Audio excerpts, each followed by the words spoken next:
الشيطان الرجيم بسم الله الرحمن الرحیم. بیٹا ہماری گفتگو کتاب حج کے بارے میں. کل جو آخری مسئلہ ہم نے پڑھا کل یعنی پچھلے درس میں وہ یہ تھا کہ اگر کسی بندے پر حج واجب ہو چکا تھا اور اس نے پہلے سال جان بوجھ کر لیٹ کی تو اس وجوب حج کو کہتے ہیں مستقر، یعنی اب کچھ بھی ہو جائے اس کے ذمے یہ حج آ گیا. ٹھیک، دوسرے سال وہ حج پہ جانا چاہ رہا تھا، اس کی ٹانگ ٹوٹ گئی.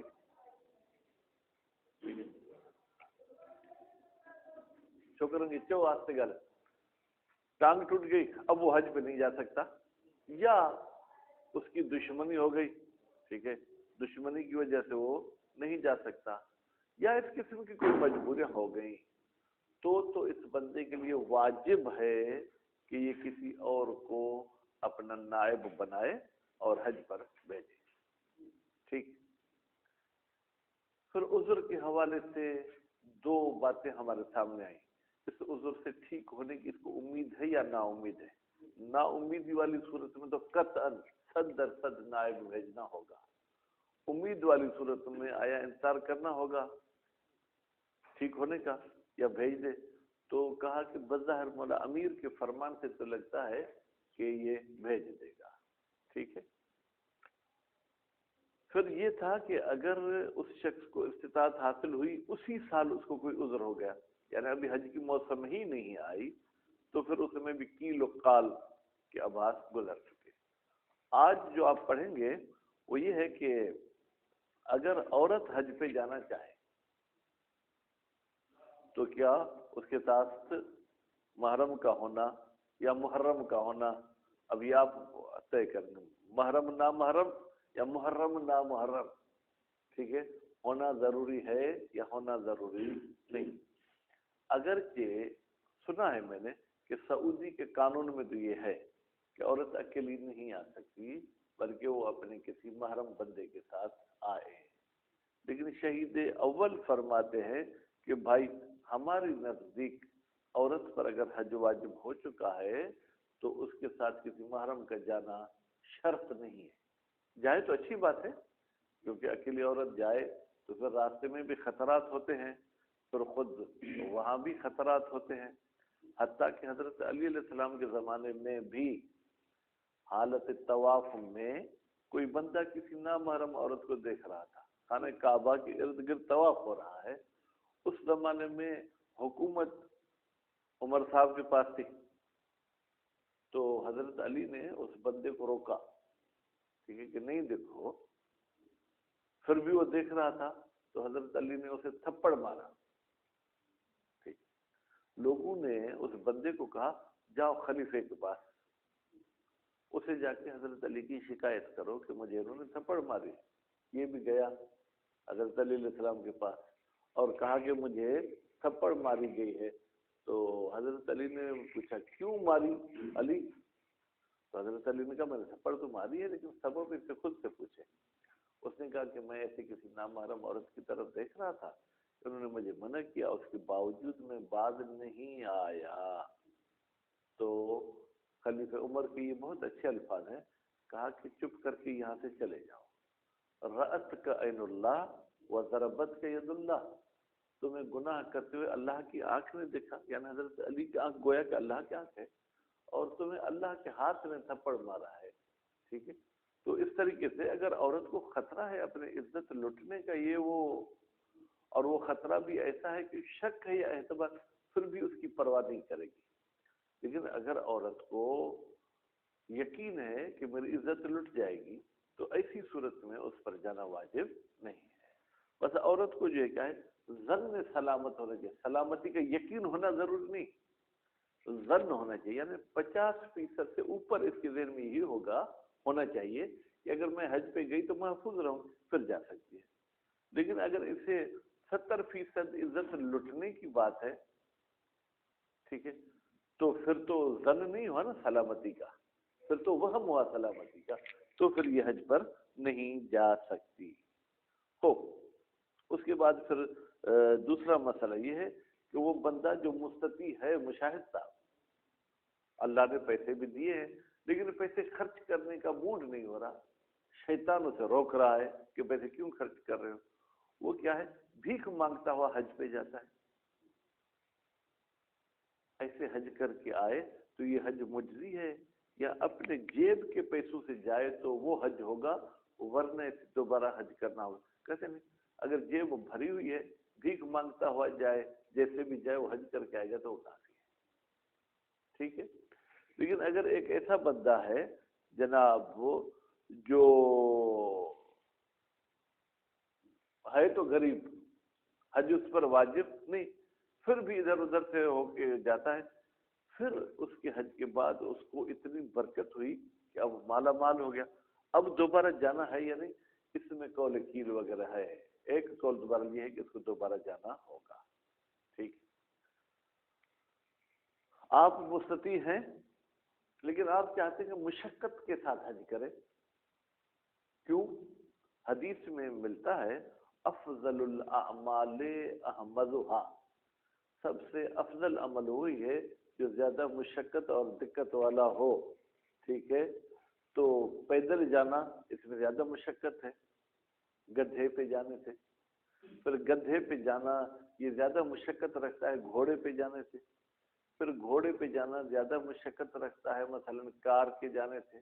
پھر کار کا جانا زیادہ مشقت رکھتا ہے جہاز کے جانے سے. تو کہتے ہاں اگر سوار سمجھ کر یہ جائے گا تو پیدل جانا افضل ہے. ٹھیک ہے. ایک شرط کے ساتھ کہ یہ پیدل جانا حج کے اعمال میں کمزوری کا سبب نہ بنے. وہاں آپ کو کچھ اذکار بھی پڑھنے ہوں گے اور کچھ افعال بھی انجام دینے ہوں گے. اگر آپ پیدل گئے تھوڑا آپ چل، اوئے میری کمر، میرا گھٹنا، ٹھیک ہے، تو ایسی صورتحال میں آپ کو سواری پہ جانا ہے. لیکن اگر ایسی کوئی دقت نہیں ہوتی ہے تو پھر پیدل جانا جو ہے کیا اچھا ہے. ٹھیک ہے. پھر فرماتے ہیں کہ اگر کوئی بندہ احرام باندھے یا احرام پہنے، بھائی اب اردو زبان اپنی مادری زبان تو نہیں ہے اس لیے الفاظ کا ہم سندھی والا ہی ترجمہ کرتے ہیں. اگر کوئی شخص احرام پہنے اور احرام پہننے کے بعد مر جائے، اب اس کا کیا حکم ہے؟ یعنی یہ اس کی طرف سے حج ہو گیا یا پھر اس کے وارثوں کو ان کی طرف سے حج کرانا ہوگا؟ کہتے بھائی احرام پہننے کے بعد یہ حرم میں داخل ہوا تھا یا حرم میں داخل نہیں ہوا؟ حرم کسے کہتے ہیں؟ خانہ کعبہ یا مکہ کے حدود کو حرم کہتے ہیں. بعض لوگ کہتے ہیں کہ مکہ کے چاروں طرف 12 میل یہ حرم کی حد ہے. بلی مکے کی بلڈنگ آپ کو نظر نہ بھی آئے تو بھی آپ حرم میں داخل ہو گئے. ٹھیک ہے. بعد میں اس مقدار میں کچھ شک اور اختلاف کیا ہے، پر اگر قبل دخول الحرم مر گیا پھر تو اگر اس پہ حج مستقر تھا تو اس کا ولیوں کو کرانا ہوگا جو اس کے بھی ولی ہیں. اگر حرم میں داخل ہونے کے بعد ان کا انا للہ و انا الیہ راجعون ہو جاتا ہے پھر اس میں ممکن ہے کہ ہم اس کے ولیوں پہ یہ زحمت اور مشقت نہ کریں، نہ ڈالیں کہ آپ کو کسی کو نائب کر کے بھیجنا ہے. ٹھیک ہے. سمجھ میں آیا؟ چلیں جناب. بسم اللہ الرحمن الرحیم. وَقَضَى،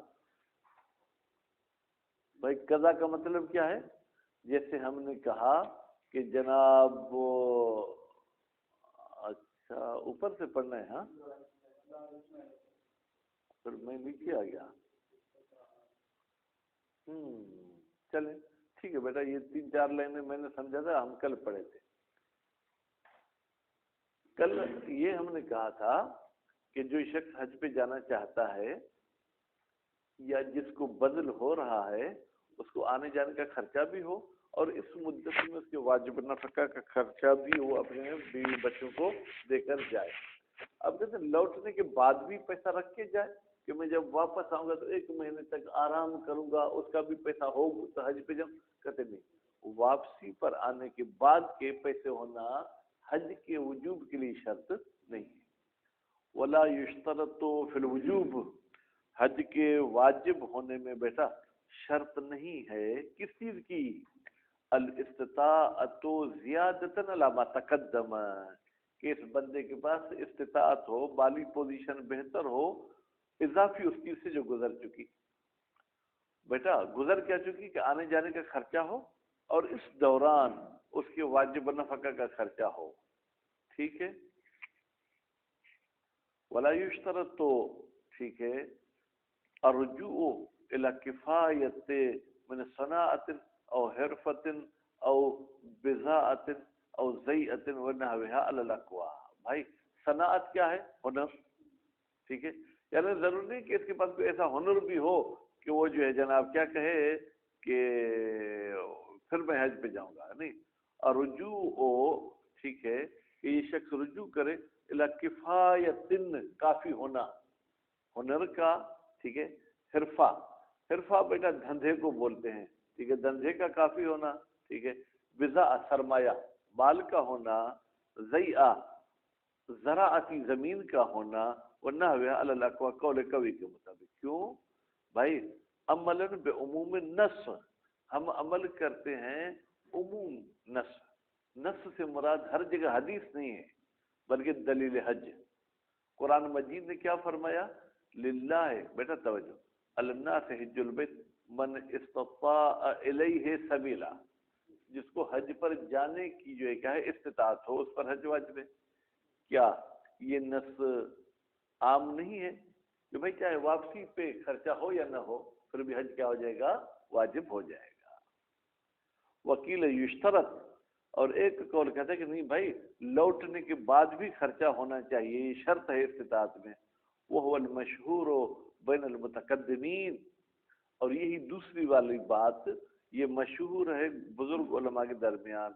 روایت ابی ربیع الشامی، اس لیے کہ روایت نقل کی ہے جناب ابو ربیع نے، جو کہ کہاں کے ہیں؟ شام کے ہیں. وہی لا تدل علی مطلوبہم.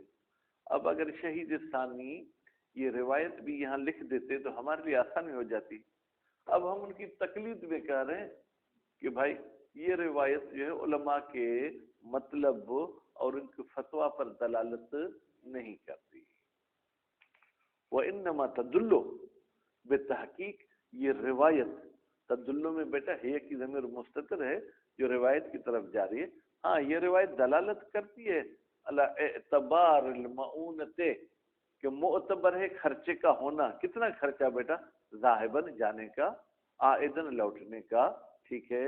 اور وہ معونت عیالہ، اور اس کے بیوی بچوں کا جو خرچہ ہونا چاہیے. کذالک، ایسے ہی، یعنی جب تک جائے اور آئے اس کے بیچ کا خرچہ ہونا چاہیے. ولا شبہۃ فیہ، مشاہد صاحب اس میں تو ہمیں بھی کوئی شبہ نہیں. ہم یہ کہہ رہے ہیں کہ اتنا خرچہ ہونا چاہیے، لیکن واپسی کے بعد والے خرچہ ہونا ہم کہتے ہیں ضروری نہیں. وقضا، بھائی جیسے واپسی والے خرچے کا ہونا ضروری نہیں، اسی طریقے سے لا یشترط فی المرأۃ، شرط نہیں ہے عورت میں کس کی؟ مصاحبۃ المحرم، کہ اس کے ساتھ کوئی محرم ملا ہوا ہو. وہ ہوا ہونا، کہتے ہیں یہ محرم یہاں کتاب حج میں کسے کہتے ہیں؟ فرماتے الزوج، شوہر، او من یحرم نکاحہ علیہا، یا وہ بندہ، بندے کا ترجمہ میں نے کہاں سے کیا؟ من سے. وہ بندہ یحرم، حرام ہے، نکاح البندہ، اس بندے کا نکاح کرنا، علیہ اس عورت پر، مؤبدن ہمیشہ. ایک تو عارضی نکاح حرام ہوتا ہے. عارضی نکاح کیسے حرام ہوتا ہے؟ آپ نے ایک لڑکی سے شادی کی، اب اس کی بہن جو آپ کی سالی ہوئی اسے آپ نکاح نہیں کر سکتے. اس کے ساتھ نکاح کرنا کیا ہے؟ حرام. لیکن یہ ابدی حرام نہیں ہے. اگر آپ نے پہلی بیوی کو طلاق دے دی، عدت گزرنے کے بعد اس کی بہن کے ساتھ شادی کر سکتے ہیں. ٹھیک ہے. اگر پہلی بیوی مر گئی تو اب آپ اس کی بہن کے ساتھ شادی کر سکتے ہیں. تو حرمت کیا ہونی چاہیے؟ ابدی. جیسے آپ کی ماں حرمت ابدی ہے، بہن حرمت ابدی ہے، ساس بھی شادی کے بعد محرم ہو جاتی ہے، وہ بھی حرمت ابدی ہوتی ہے. بے نسب، بیٹا چاہے نسب یعنی خونی رشتے کے حوالے سے وہ حرمت ہو، اور رضائن یا دودھ پلانے کے ذریعے جو ہے کیا ہے وہ آپ کی محرم بنے، او مصاہرتن یا دامادی، اور شادی کی وجہ سے وہ آپ کی محرم بنے. شادی کی وجہ سے بیٹا محرم کون بنے گی؟ لڑکی کی ماں آپ کے لیے محرم ہو جائے گی، لڑکی کی دادی نانی دونوں آپ کے لیے محرم ہو جائیں گی۔ وَإِن لَمْ يَكُنْ مُسْلِمًا، اگرچہ وہ محرم مسلمان ہی کیوں نہ ہو پھر بھی اس کا ہونا ضروری نہیں ہے، البتہ ان لم يستحل المحارم، وہ ایسا کافر نہ ہو جو اپنے محرم کے ساتھ بھی شادی کرنے کو حلال سمجھتا ہو۔ کل مجوسی، جیسے مجوسی حلال سمجھتے ہیں کہ ہاں ہاں بہن ہے تو کیا ہے، نکاح کر دو، ماں بھی اگر جوان ہے تو کر دو، ٹھیک۔ بہرحال تو فتویٰ یہ ہے کہ محرم کا ہونا، چاہے محرم مومن ہو چاہے کافر ہو، اگر وہ اس بہن ماں کو حلال نہیں سمجھتا تو ان کا ہونا ضروری نہیں اور ان کو محرم کہتے ہیں۔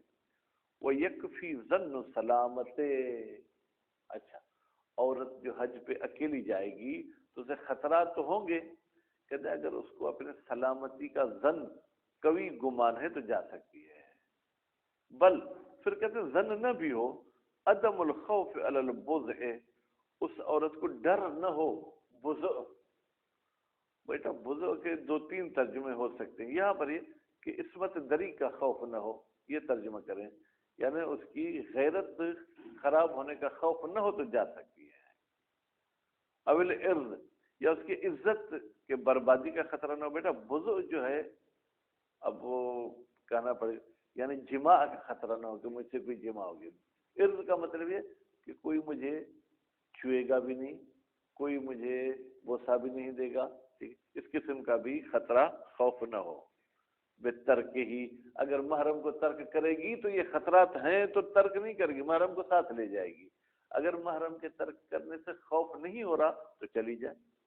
وَإِن لَمْ يَحْصُلِ الظَّنُّ بِهَا، اگر اس عورت کو ظن حاصل نہ ہو بہا، سلامتی کا، بلکہ ڈر ختم ہو گیا تو بھی جا سکتی ہے۔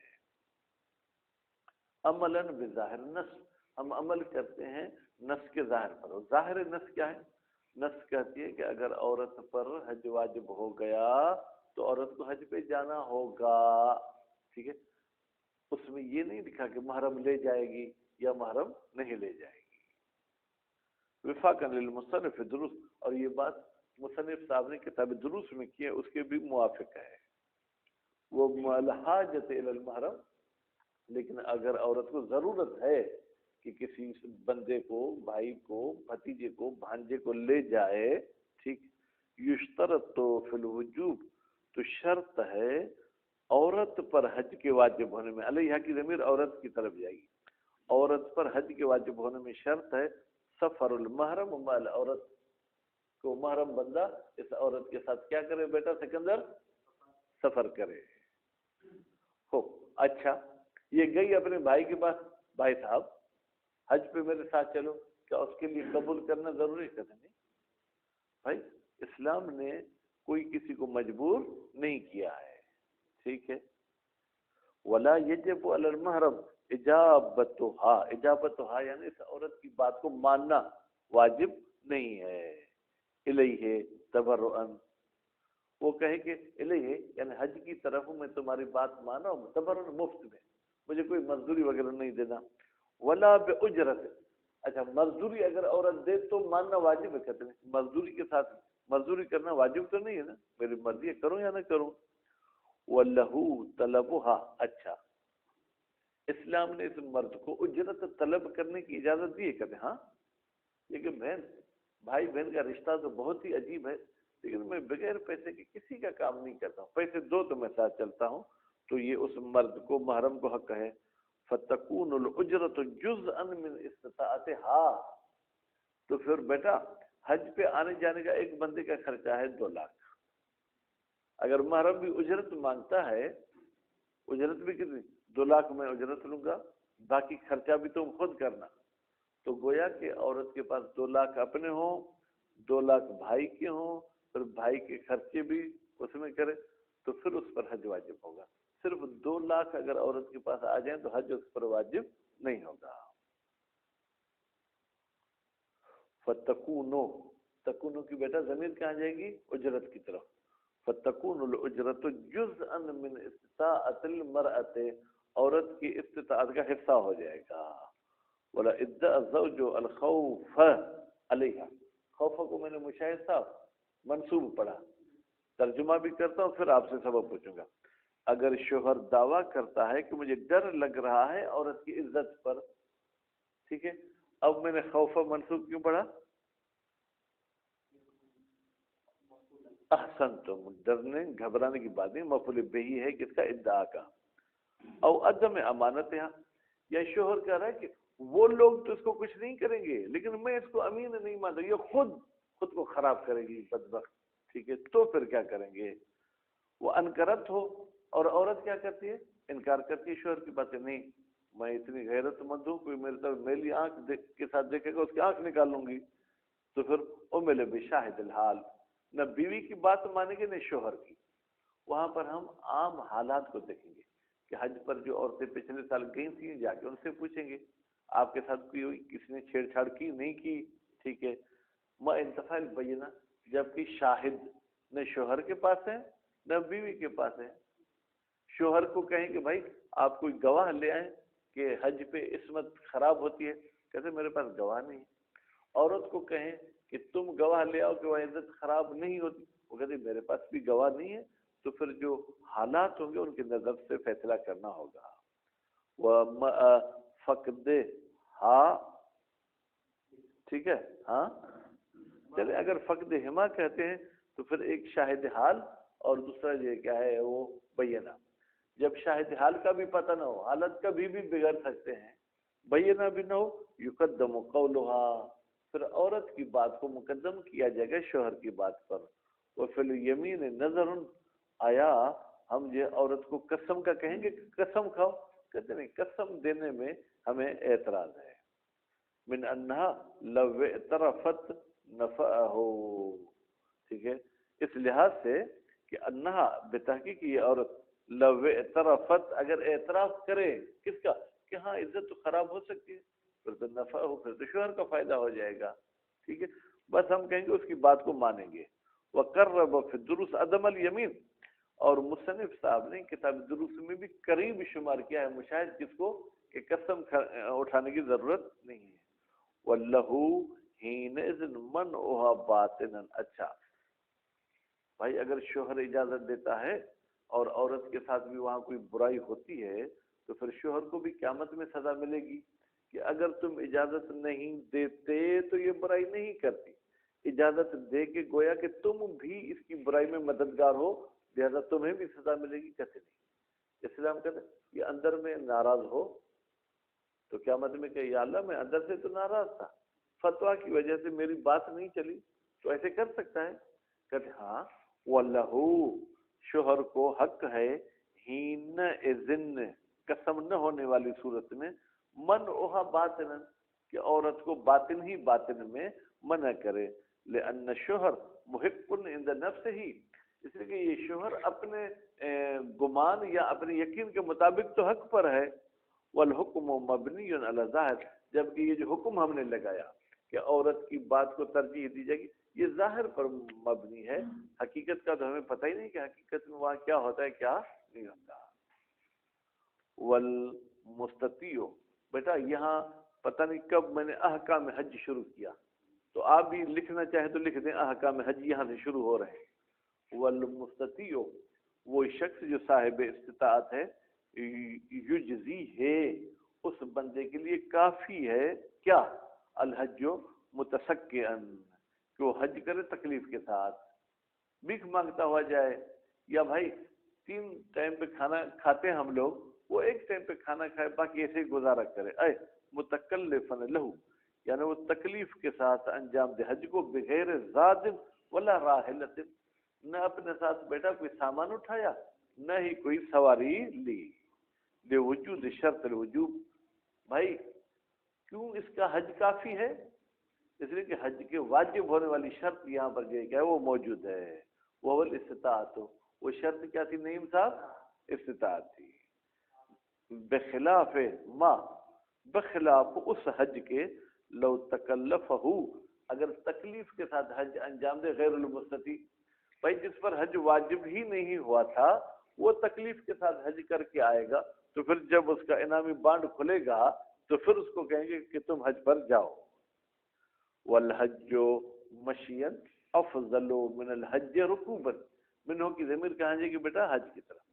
پیدل حج کرنا سواری والے حج سے افضل ہے، الا ایک صورت میں افضل نہیں ہوگا، مع الضعف عن العبادت، اگر پیدل جانے سے آپ کی عبادت میں کمزوری آ جائے، فرکوب افضل ہو، پھر یہ کیا کرنا بیٹا افضل ہے؟ پھر سواری پہ جانا جو ہے وہ افضل ہے. فقد حج الحسن علیہ السلام ماشیا مرارا، ہمارے مولا آقا دوسرے امام حسن علیہ السلام نے کئی مرتبہ پیدل حج کیا تھا. کیوں؟ اس لیے کہ وہ تو مدینے میں رہتے تھے اور حج کہاں پر ہوتا ہے بیٹا؟ مکے میں. یعنی اگر بس اچھی اسپیڈ سے بھی چلے تو تقریباً جو ہے وہ بس بھی جو ہے کیا ہے جناب 12 گھنٹے لیتی ہے. اب آپ اندازہ لگیں کہ پیدل کتنا ٹائم لگے گا. وہ بسیں بھی ہمارے پاکستان والی جیسی نہیں ہے، چلتی ہیں تو بیچ میں رکتی نہیں، کہیں کوئی نماز کے لیے رکی تو رکی نہیں تو ماشاء اللہ. قیل انہا 25 حجتن، ایک قول تو یہ ہے کہ وہ 25 حج مولا نے پیدل کیے تھے، یعنی 25 سال. وقیل 20، اور ایک قول کے مطابق مولا نے 20 حج کیے تھے. رواہ الشیخ فی التہذیب، اس 20 والی روایت کو نقل کیا ہے شیخ طوسی نے کتاب تہذیب میں.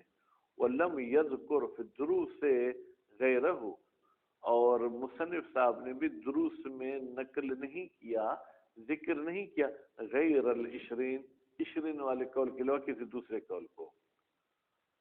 والمحامل تساقو بین یدیہ، امام علیہ السلام جب پیدل جاتے تھے تو ان کے محمل بھی ہوتے تھے، ممکن ہے خواتین بھی ان کے ساتھ ہوں، یا جو سامان ہے وہ تساقو ان کو چلایا جاتا تھا بین یدیہ، امام کے سامنے. یعنی وہ سامنے امام کے وہ اونٹ یہ وہ سامان اٹھانے والے چلتے تھے، امام پیدل جاتے تھے. وہ اعلم بسنت جدہ علیہ الصلوۃ والسلام، جبکہ امام علیہ السلام ہم سے زیادہ واقف ہیں اپنے نانا کی سنت سے. من غیرہ ہی کی ضمیر کہا جائے کہ غیر الحسن، یعنی حسن زیادہ علم رکھتا ہے غیر حسن سے. وَلِأَنَّهُ أَكْثَرُ مُشَقَّةً، اور دوسری بات یہ کہ انہو، یہ پیدل جانا، انہو کی ضمیر مشی کی طرف جائے گی. یہ مشی جو ہے یہ زیادہ مشقت رکھتی ہے. وَأَفْضَلُ الْأَعْمَالِ أَحْمَزُهَا، اور سب عمل سے افضل عمل وہی ہے جو احمزها، ٹھیک ہے، زیادہ مشقت والا ہو. ہا کی ضمیر مشقت کی طرف جائے گی. وقیل ارکوب افضل، اور ایک قول کہتا ہے کہ بھئی سواری پہ جانا افضل ہے مطلقہ، یعنی چاہے پیدل جانا آپ کے لیے کمزوری کا سبب بنے چاہے کمزوری کا سبب نہ بنے. ٹھیک ہے، تو رکوب جو ہے کیا ہے وہ افضل ہے. کیوں؟ تأسیاً بالنبی، کہتے ہیں ہم پیروی کرتے ہیں نبی کریم کی. فقد حج راکبا، نبی کریم نے سواری پہ حج کیا ہے. قلنا، بھائی ہم بھی پھر مولوی ہیں، خاموش تو نہیں بیٹھیں گے. فقد طاف راکبا، پھر تو نبی کریم نے طواف بھی گھوڑے پہ چڑھ کے کیا تھا، پھر تو ہمارے لیے بھی طواف گھوڑے پہ چڑھ کے کرنا چاہیے، کیونکہ نبی کا فعل ہے. آپ کہتے ہیں کہ کرنا چاہیے تو پھر طواف بھی ایسے کرو. ولا یقولون بافضلیت طواف، جبکہ یہ علماء یہ نہیں کہتے کہ طواف بھی افضل ہے کذالک سوار ہو کر. وبقیہ، تو بھائی پھر یہ تو بتاؤ نا، فعل نبی بھی سنت ہے یا نہیں؟ پھر تو حج پہ سواری پہ جانا سنت ہو جائے گا. کہتے ہیں ہاں. وبقیہ، یہ سوال رہتا ہے ان فعلہ صلی اللہ علیہ وآلہ وسلم، کہ رسول اکرم جو سوار ہو کر حج پہ گئے تھے وہ سنت بیان کرنے کے لیے نہیں، بلکہ وقت بیان الجواز، یہ سواری پہ جانا یہ اس لیے ہوا تھا تاکہ رسول اکرم بیان کر سکیں کہ بھائی حج پہ سواری پہ جانا بھی جائز ہے. لل افضلیت، یہ افضل ہونے پہ دلالت نہیں کرتا. والاقوا، شہید ثانی فرماتے قول قوی یہ ہے کہ تفصیل الجامع بین الادلہ، ہم تفصیل کے قائل ہو جائیں، ایسی تفصیل جو جمع کرتی ہے سب ادلہ کو. یعنی کچھ ادلہ کہتے ہیں پیدل جانا افضل ہے، کچھ کہتے ہیں سواری پہ جانا افضل ہے. اگر ہم پیدل والی بات کو مان لیں گے تو وہ سواری والے ادلہ ایسے ہی رہ جائیں گے، اگر سواری والے ادلہ کو مانیں گے تو پیدل والے ایسے ہی رہ جائیں گے. اس سے آپ یوں کہیں اگر کمزوری کا سبب نہ بنے تو پیدل جائیں، اگر کمزوری کا سبب بنے تو سواری پہ جائیں. گویا کہ دونوں گروپ پہ ہم نے کیا ہے عمل کر دیا. بالضعف عن العبادہ، اگر عبادت سے کمزوری کا سبب بنتا ہے، مثلا کیسی عبادت؟ من الدعاء، اگر آپ تھکے ہوئے نہیں ہوتے تو وہاں بہت ساری دعائیں پڑھتے، والقراءت، اب وہاں پر قرآن مجید پڑھتے، ٹھیک ہے، وہ وصفہ، یا بھائی پیدل بھی جائیں تو آپ وہی دعا بھی پڑھتے ہیں، قرأت بھی کرتے ہیں، لیکن وصفہ، اس عبادت کی وصف میں کمی آ جاتی، من الخشوع، ویسے بھائی 2 پارے پڑھتے، ابھی 1 پارا پڑھ رہے ہیں، یا ابھی بھی 2 پارے پڑھیں لیکن پہلے بسم اللہ الرحمن الرحیم اس طریقے سے پڑھتے، اب تھکاوٹ کی وجہ سے بسم اللہ الرحمن الرحیم الف لام میم ذالک الکتاب لا ریب فیہ، تو یہ وصف میں کیا ہے بیٹا، کمی آ گئی، ٹھیک ہے۔ تو ضعف والی صورت میں بیٹا سواری پہ جانا افضل ہے، وہ عدم ضعف ہے، اور اگر ضعف نہیں ہوتا تو پھر پیدل جانا بہتر ہے۔ وَأَلْحَقَ بَعْضُهُمْ بِالضَّعْفِ، اور کچھ علماء نے ملحق کیا ہے ضعف عبادت کے ساتھ، کس کو؟ ان کون الحامل لہو، بھائی کہتے ہیں یہ جو پیدل جا رہا ہے نا، اس سے سبب پوچھے کہ پیدل کیوں جا رہے ہو رضا، اگر کہے کہ بھائی اس میں مشقت زیادہ ہے، میں چاہتا ہوں ثواب زیادہ کم ہو، تو پھر پیدل جانا افضل ہے۔ اگر اس سے پوچھیں گے بھائی پیدل کیوں جا رہے، بھائی پیسے خرچ ہوں گے، پیسے بچانا چاہ رہا ہوں، کنجوسی والی صورت بھی ایسے گویا کہ وہ ضعف کا سبب بنے گی، اس لیے پھر کنجوسی کی وجہ سے بھی سواری پہ جانا افضل ہے، پیدل جانا افضل نہیں ہے۔ والحامل لہو، وہ چیز جو اس بندے کو ابھارتی ہے کس پر، علی المشی، کہ پیدل جائے، توفیر المال، مال کو جمع کرنا اس کا مقصد ہے، ٹھیک ہے، تو یہ بھی گویا کہ یہ ضعف کی نشانی ہے، لأن الدفع رذیلۃ الشح، اس لیے کہ دور کرنا برائی بخل کی، کنجوسی کی اپنے آپ سے، من افضل طاعات، یہ طاعت میں سے سب سے افضل ہے۔ اگر آپ سواری پہ جائیں گے تو کنجوس پائی تو آپ کو کہہ رہی ہے کہ یار پیسے بچاؤ، آپ بولو جاؤ جہنم میں، پیسے میں نے کس لیے کمائے، ٹھیک ہے۔ وہ ہوا حسن، شہید ثانی فرماتے یہ تفصیل بہتر ہے، ضعف اگر ہو تو سوار، ضعف نہیں ہوتا تو پیدل۔ ولا فرق بین حجۃ الاسلام وغیرہ، کوئی فرق نہیں کہ بھائی وہ جو حج کر رہا ہے واجب حج ہے، مستحبی حج ہے، اپنا حج ہے، غیر کا حج ہے، جو بھی ہے، تو سب میں فتویٰ ایک جیسی ہو جائے گی۔ وصلی اللہ علی محمد و آل محمد۔